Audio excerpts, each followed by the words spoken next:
Hello and welcome back to the channel where today's video is the first ever Halloween special on this channel. Yes, I have decided, it's a Monday. I normally upload on a Monday and today just so happens to be Halloween. So a very happy Halloween to all those who are watching. I hope you have a good one. So as you can tell by the title, I'm going to be covering the Final Destination movies. All five, kind of. And yeah, so with that being said, let's start. Now, I know I have done a review for the first Final Destination film, so I actually will not be covering this. So if you want to see my review for the very first Final Destination movie, I will leave a link in the description down below. It's how I used to review films in the old style. But I don't own a copy of the second one, but still, let's talk about the second Final Destination movie. So, as I said, I've already done a full review for the very first Final Destination film, which you can find in the description of this video if you want to go check out my thoughts on that movie. As I've done a proper in-depth review, where, as I said, for Final Destination 2, 3, 4, and 5, you're just gonna get brief summaries. So with Final Destination 2, it takes place a year after the original, but kind of in a retcon timeline. You see, the original writer and directors did not come back for Final Destination 2, so they made the first Final Destination take place in the year 2000 instead of 1999, and Final Destination 2 takes place in 2001. So I will be using the sequel retcon timeline when explaining these movies. But this disaster happens on Highway 23, where a bunch of cars crash into another. And Kimberly, our new protag for this movie, has a vision of all this happening. She then blocks traffic, but this time Death is eager to start working on this new list and immediately tries to take her out. But Kimberly is saved by Thomas Burke, who is a deputy of the, and her three friends die instead. So the twist with this movie that I absolutely love is the fact that Death wants to throw people off, because obviously people still know about the Flight 180 disaster because this movie takes place at the start of the 1 year anniversary of that disaster. So Death decides to work backwards on the list of people who survived the Highway 23 pileup. So it's basically working in reverse. But another thing as well is that a lot of the people that are on Death's list this time around actually should have died during the first movie, because, and it's because of Alex saving those people from Flight 180 that caused a new list to be created with all these people that ended up not dying when they were supposed to. So it's kind of, oh, and Claire's in this movie as well. She does die. Alex dies off screen from a stray brick, which I don't like how that happened, but that's canonically how Alex dies.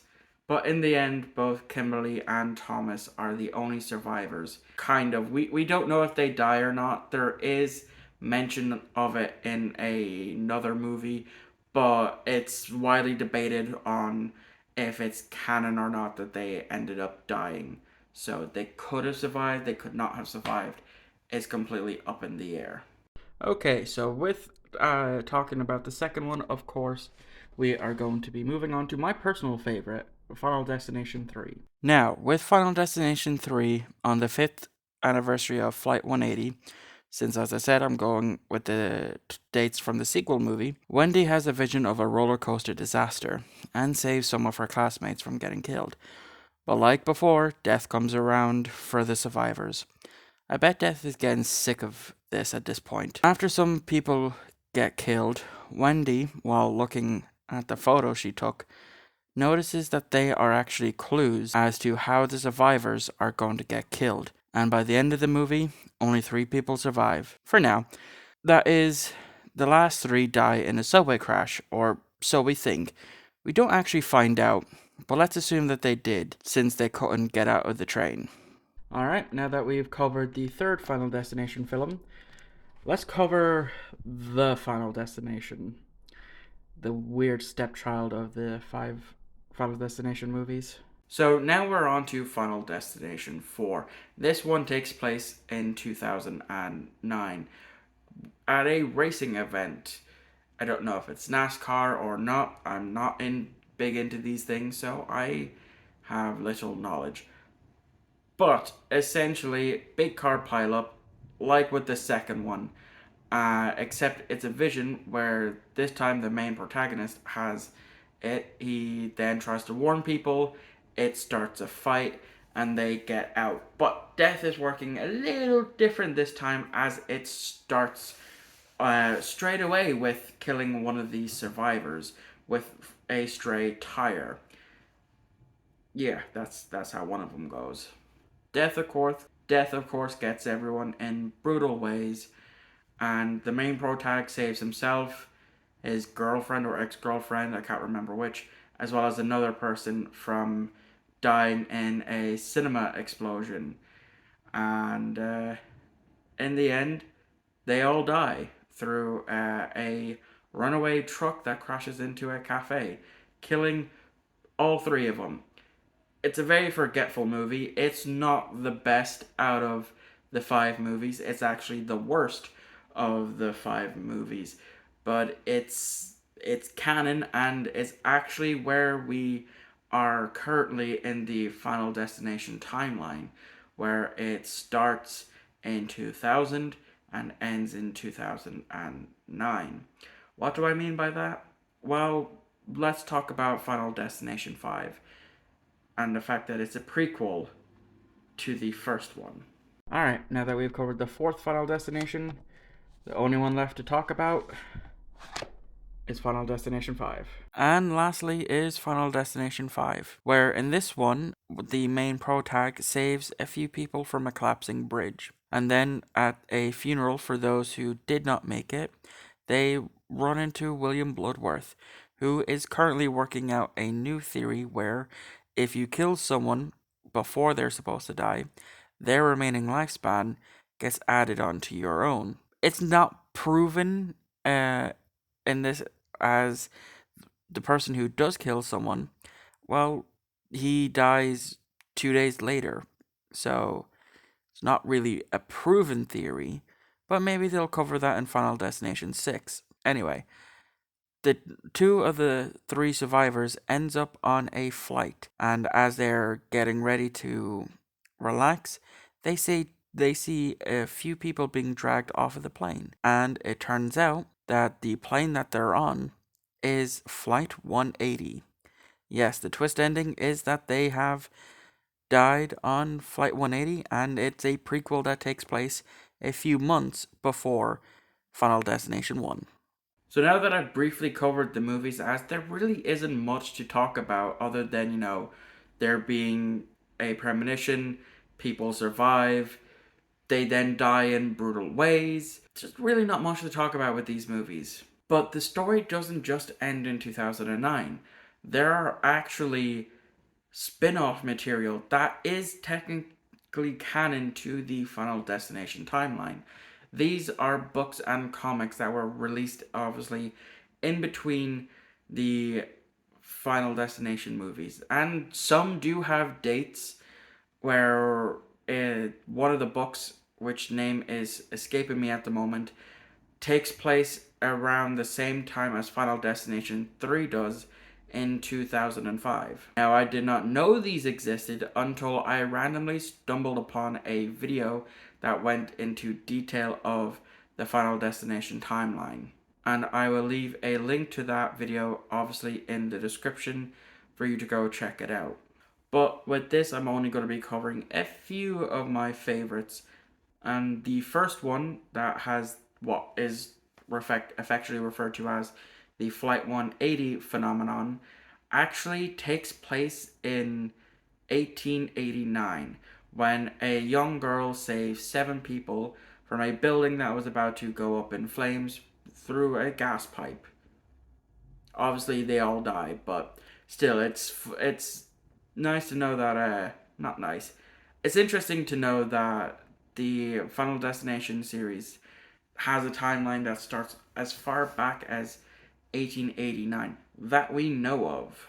The next one that I want to talk about is one that I don't know where it takes place in the timeline, but it's called End of the Line, where a recent graduate named Danny has a premonition of a subway crash in New York City.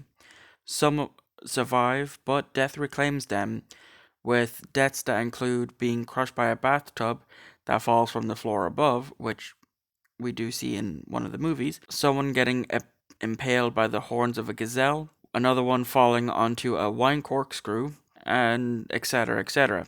But what's interesting about this one is Danny and his sister. His sister dies by injection, but gets revived, skipping her on the list, but because of new life and all that. But by doing so, she accidentally cuts the brakes on Danny's bike, which then kills him. So his sister was only brought back from death to help kill her brother. The last one that I want to talk about is actually a comic, which is known as Final Destination Survivors. And the main reason why I want to talk about this one is it actually is kind of interesting, where the main protagonist actually has multiple visions about different events that happen. The first one being whilst he was on the bus, he has, of course, a vision of a massive accident on the road, and he is the only survivor of the bus. They throw him out. No one believes him, and he gets thrown out, and everyone on that bus dies. Later on, whilst working in a factory, he has another vision, and this time 4 others are saved, not only with him. And of course, death comes for all 4, except for him. And then finally, he has a vision of himself and his family dying, and because he was so grief stricken, he ends up taking his own life. And that's how the comic ends. So it's kind of up in the air on two things. A lot of people are on two sides of this. Some people think, that that's what Death had originally planned for him, where Death was going to play with him for a little bit, and his suicide was going to be his end goal. Or the other one is he actually took his death into his own hands. So it's kind of hard to say with this one. And, well, that's going to wrap up my very first Halloween video. I hope you enjoyed. Let me know in the comments below what is your favorite of the Final Destination movies. And if you're actually looking forward to the 6th Final Destination movie, which will come out at some point. I don't know. But on a somber note, I do want to make mention that there won't be any more videos this week, as this Thursday will be my mother's 5th anniversary of her passing, and so I don't feel comfortable posting any videos this week.